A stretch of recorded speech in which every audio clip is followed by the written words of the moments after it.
Herkese bol, bereketli, hayırlı günler. Ben Ziraat Mühendisi Mustafa Bağcı. Kanalıma hoş geldiniz.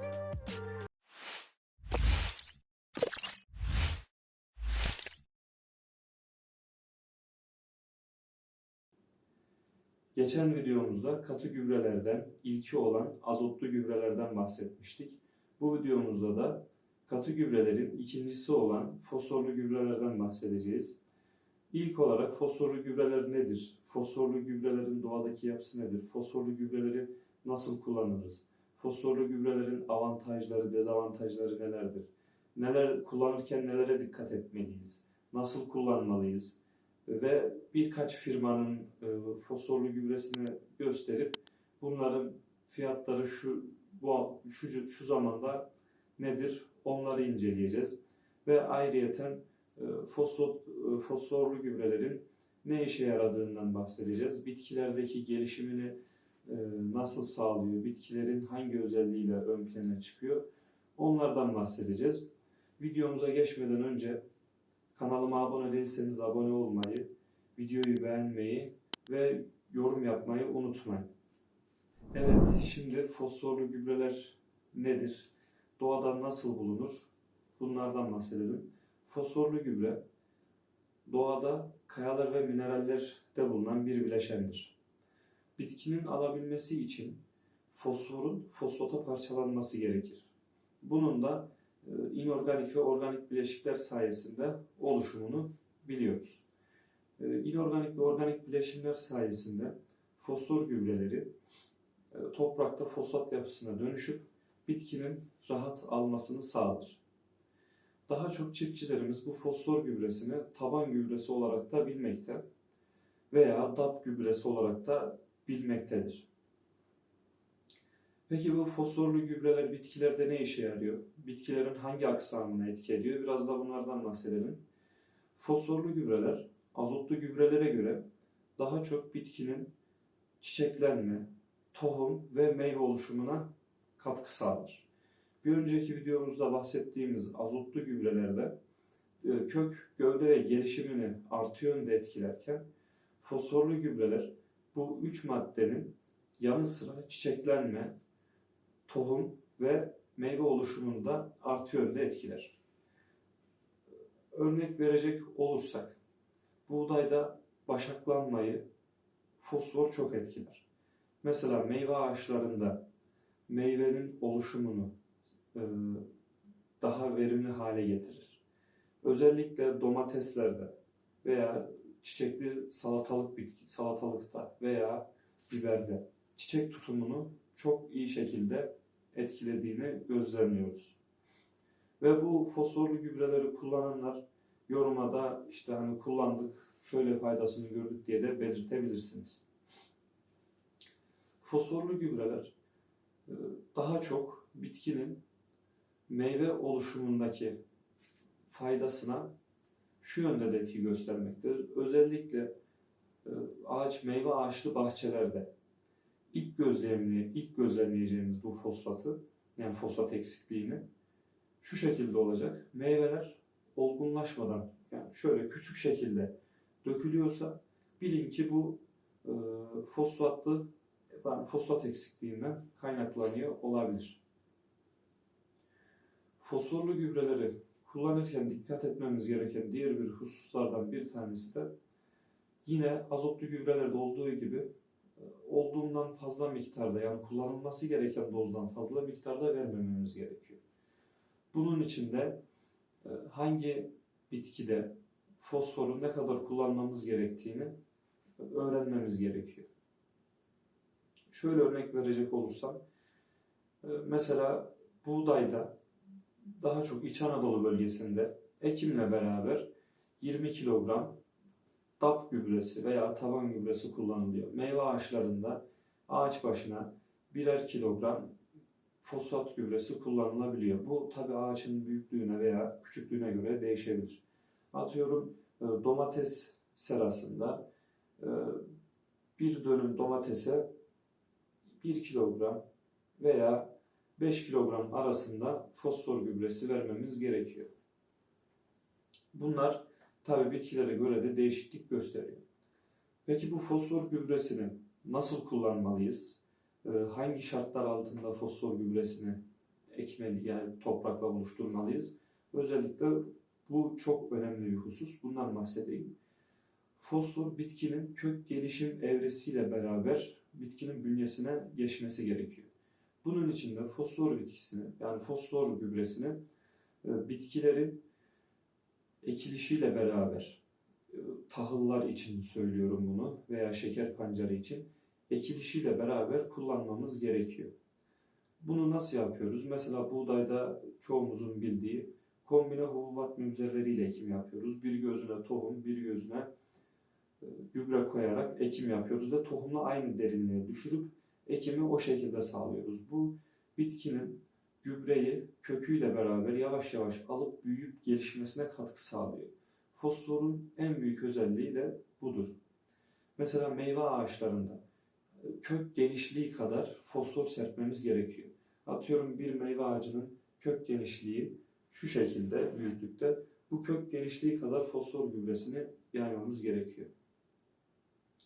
Veya domates yetiştiriciliğinde, salatalık yetiştiriciliğinde suya katıp suyla beraber vermemiz, yani damlama yoluyla suyla vermemiz daha sağlıklı oluyor. Fosfor gübresini kullanırken bunlara neden dikkat etmemiz gerekiyor?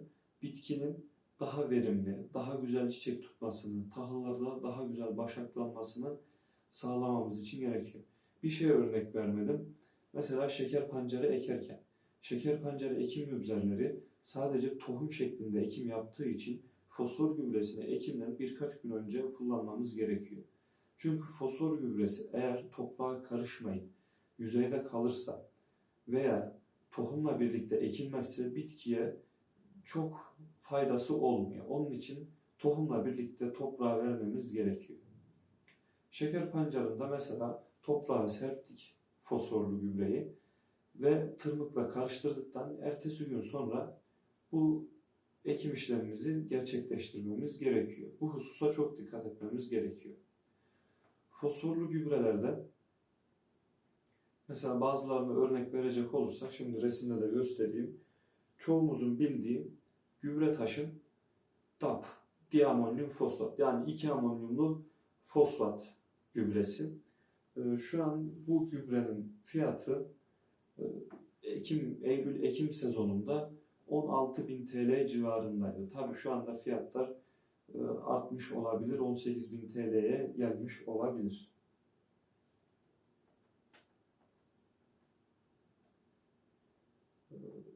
Bu gübre, eti gübrenin DAP gübresi 1846 diye geçen DAP gübresi. Bunun da fiyatları şu an Eylül-Ekim ayında 14-15 bin TL arasında seyrediyordu. Bundan sonraki gübremiz de İKSAŞ'ın DAP gübresi. Bu gübremizde yine Eylül-Ekim ayında 12 ila 14 bin TL arasında fiyat vardı. Şu an tabi güncellenen fiyatlarla bu gübre fiyatları da değişti. Bir diğer gübremiz de gemlik. Belki çoğu çiftçilerimiz gemlik kullanıyordur fiyatından dolayı. Bu biraz daha piyasadaki gübrelere göre uygun. Bunun da sezondaki fiyatı 11 ila 15 bin TL arasında değişiyor. Çünkü bazı bayilerimiz vadeli veriyor, bazıları peşin veriyor. Onun için fiyatlar bölgelere göre de değişiklik gösterebiliyor. Siz çiftçilerimiz veya bu gübreleri bahçelerinde, geniş arazilerde kullananlar varsa yoruma şu gübreyi kullanıyorum, şu faydalarını gördüm diye ekleyebilirsiniz. Bir sonraki gübremizde MAP. Bu da fosforlu gübrelerin daha çok seralarda kullanılan, domates ve salatalık için kullanılan gübrelerdir. Monoamonyum fosfat olarak geçer. Daha çok seralarda, domateslerde bu gübreyi tercih ediyorlar. Çünkü domatesin ilk gelişme aşamasında bu gübrenin faydası diamonyum fosfata göre daha fazla. Şimdi diğer bir gübremiz olan triple süper fosfat. Bu da Gübretaş'ın veya herhangi bir diğer firmaların o bünyesinde bulunan triple süper fosfat olarak geçiyor. Bunu da yine geniş çaplı arazilerimizde taban gübresi olarak ve bahçelerimizde taban gübresi olarak kullanabiliriz. Biraz daha koyu ve büyük taneli. Bunlar da kompoze taban gübresi olarak geçiyor. Bu kompoze fosfat gübresi olarak geçiyor. Bunlar da NPK veya NP şeklinde, yani azot fosfor veya dengeli azot fosfor potasyum. Bu üç elementi içeren gübrelerimiz. Bu gübreler daha çok şeker pancarı, ayçiçeği ekiminde tercih edilen gübrelerimiz, kompoze gübreler. Çünkü bitkinin daha çok gelişimini sağlıyor. Bu iki bitkide bitkinin gelişimini ve büyümesini daha etkili olduğu gözlemlenmiş. Onun için daha çok şeker pancarı, ayçiçeği ve birkaç daha bitki var, aklıma gelmedi. Onlar da kullanılıyor. Fosforlu gübrelerin taban gübresi olarak kullanılmasındaki en temel husus, yine başta da dediğim gibi, bitkinin köküyle birlikte elementi alması. Yani kökle beraber gövdeye çıkıp çiçeklenmeyi, tohum tutmasını ve meyve oluşumunu etkilemesi. Fosfatsız büyüyen bir bitki, emin olun, verimde çok kaybınız olur. Yani bazı şu anki gübre maliyetlerinden dolayı çoğu çiftçimiz belki taban gübresini tercih edemiyor veya bazı gübreleri 20 kilo atacağı yere 10 kilo atıp yarıya düşürüyor. Yani bunun verime etkisi çok oluyor. Üst gübrenin de önemlisi çok, azotlu gübrelerin, ama taban gübresi, fosfatlı gübrelerin önemi daha çok. Çünkü ülkemizin arazilerinde fosfat miktarı çok az. Yapılan analizler sonucu ülkemizin toprakları fosfat biriktirmede çok noksan topraklara sahibiz. Onun için taban gübresi olarak ekmenizi tavsiye ederim. Fosfatlı gübrelerin kullanımı da şu şekilde. Azotlu gübrelerde anlattığım gibi fırfır yardımıyla geniş çaplı arazilerde traktör ile atamıyoruz. Nasıl kullanıyoruz? Biraz önce bahsettiğim gibi ekimle birlikte kombine hububat münzeriyle veya şeker pancarı gibi yerlerde fırfırla atıp tırmıkla karıştırdıktan sonra kullanabiliyoruz. Bahçelerimizde de yine sıvı gübre, azotlu gübrelerde de tavsiye ettiğim gibi sıvı formda gübreyi oluşturup ondan sonra bahçelerimize kullanmamız veya seralarımıza kullanmamız gerekiyor. Evde çiçek yetiştiriciliği yapan veya evde limon ağacı, portakal ağacı gibi bitkileri olanlar fosfat gübrelerini kullanabilirler. Bu evde nasıl kullanacaklar? Her saksıya, saksının büyüklüğüne ve bitkinin büyüklüğüne göre bir avucu geçmeyecek şekilde kullanabilirsiniz. Fosfatlı gübreleri bu şekilde anlattık. Bundan sonraki videomuzda nasip olursa potasyumlu gübrelerden bahsedeceğiz. Bu videoyla ilgili sorularınız, görüşleriniz, bundan sonra çekmemi istediğiniz video fikirleriniz varsa yoruma eklemeyi unutmayın. Kanalıma abone değilseniz abone olmayı, videoyu beğenmeyi unutmayın. Bundan sonraki videolarda görüşmek üzere. Veriminiz bol, kazancınız yüksek olsun. Hoşça kalın.